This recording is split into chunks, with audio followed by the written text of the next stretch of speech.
Hi යාළුවනේ කොහොමද ඉතින් ඔයාලට Easy Time Sinhala with Nirosha YouTube channel එකත් එක්කලා එකතු වෙන ඔයාලව ආදරයෙන් පිළිගන්නවා. එහෙනම් අපි අද වීඩියෝ එකට යමුකෝ. සර අකුරු උයරළු තුක සර අකුරු 12ක් තියෙනවා. ඒ 12න් අපි අකුරු 4ක්ම ඉගෙන ගත්තා කලින් වීඩියෝ වලින්. අපි චුට්ටක් බලමුකේ අකුරු ටික. ආනා, ආවන්නා, ඊනා, ඊයන්නා. අද අපි ඉගෙන ගන්න යන්නේ ආවන්නා. ආ.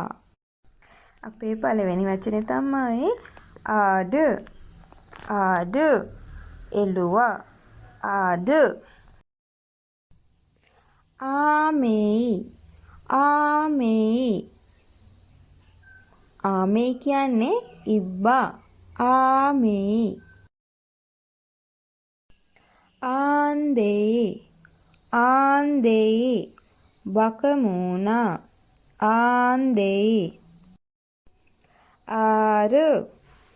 ආර. ගඟ. ආර. පස්වෙනි වචනේ ආච්චි. ආච්චි. ආච්චි කියන එකට පාටි කියලාත් කියනවා. අපි මෙතනදී ආච්චි කියන වචනේ ගමු. ආච්චි. අපි ඉගෙනගත්තු වචන ටික ආයි පාරක් බලමුකෝ මතක් කරගන්න. ආද. ආමෙයි. ආන්දෙයි. ආර. ආච්චි. එහෙනම් යාළුවනේ අදට ගිහින් එන්නම්. ඊළඟ වීඩියෝ එකකින් ඉක්මනින්ම හම්බ වෙමු. ලයික් එකක් දාලා අද වීඩියෝ එක ගැන කමෙන්ට් එකකුත් දාලා යන්න. நன்றி. மீண்டும் சந்திப்போம்.